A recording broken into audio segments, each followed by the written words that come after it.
The Other Side is brought to you by Truman Insurance. Community driven, always honest, always reliable, always there. Well, Coach, on behalf of Supremes, they wanted me to give you these. Well, they're pulling for us. You get it? They are. I mean, and the U.S. kind of stars and stripes, USA there. Strawberries, savory fruit. It's for your wife more than you. Well, it's always for the wife, you know. Women get what they want. You should know that. You should know that. What world are you living in? The world that my wife gets what she wants. Okay, yeah. Okay. You know what? She's kind of been, in charge for the last, I'm going to say 26 years. Wow. Yeah, big time. Yeah. So there's one pair of pants in the family and she wears them. Yeah, and if there's more than one pair, she wears them both. She's definitely in charge. I love it, though. That's good, yeah. That's what it is, because we're on the same page, at least. So it works. Perfect. I might need to put these to the side. We're on some serious talk here, aren't we? Here? Those are serious underwear, man. Don't be kidding yourself. Okay, I'm pulling for you. End of the year, unfortunately, you're not in the Grey Cup and you have to watch it. As a coach, does it hurt more as a coach not being in it or as a player? Ooh, I don't know. Like, it hurts. There's no doubt about it. Hurts a lot when it's in your home city, and you do feel like you had a good year, a chance to get it done, and then you don't get it done. But so I'm not gonna say either's easy.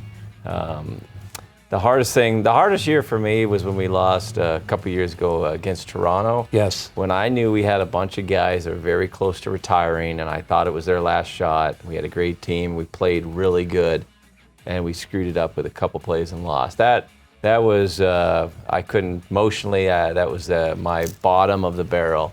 I don't think I've ever been lower than that as a player or a coach. Felt like, we kind of let them down, and it's not changing. And that's the thing that's so hard. It's not changing. So you can accept it, but boy, sometimes they take longer than others to accept. Have you talked to your brother since?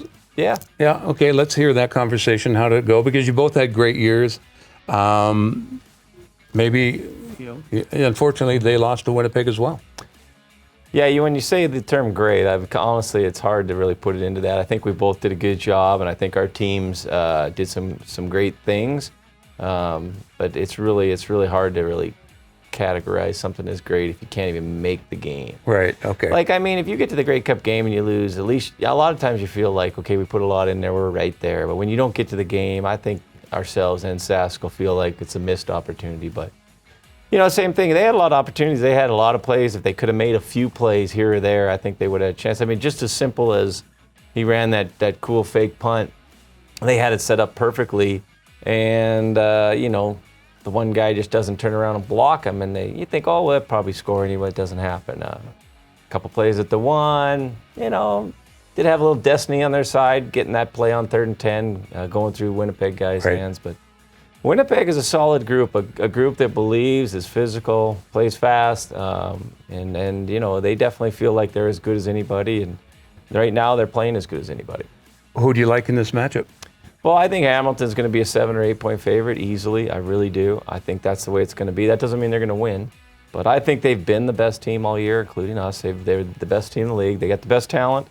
They have the most playmakers, and yet they got a seriously physical group. They'll be favored, no doubt about it. Doesn't mean they're going to win, though. That's why you watch the game. Right. Looking at a wish list for next year for you, what key ingredients do you want to add? Well, I mean, we're going to have to see how we fit everybody in. This salary cap thing is really interesting thing for us as a club. One of the things people probably don't understand, the minimum salary is going to go up next year, which it should. It's going to go up to $65,000, which guys should be making that to play professional football. But what that does is it adds approximately, $150,000 on our cap already, and the cap only goes up $50,000. So it's a very tough business right now to sign all your guys. Now, when you don't actually have as much success, usually guys aren't looking for raises. It's when you win it, they're like, okay, I'm an all-star, pay me.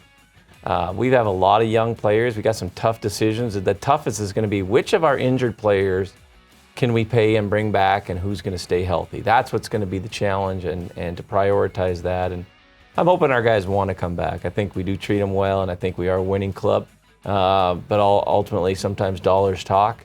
But I'm hoping for the majority of the guys that we feel like are our foundation, that they'll be back. Reggie, free agent. Is he your biggest concern? I think Reg is going to have an opportunity to explore the NFL. I'm not sure where it's going to go. He is a true free agent, meaning his contract's expired. So even if he goes down there, it's not like he would be our property to come back. They put a couple new things in place where guys can now test the waters of the NFL and potentially come back. But Reggie's going to be free. I would expect him to have a free agent workout schedule and then see if he gets any money. Yeah. We've had a lot of guys try that, and some have worked, but most haven't. And, what you don't want as a player, I don't think, is go down there for little to no money and then have it not work out. And then when you come back to Canada, you've missed half a year. Guys don't have tons of money out there waiting for you to come back because salary cap issues. So Reggie's going to be in a tough decision on what's best for him. He knows we'll support him.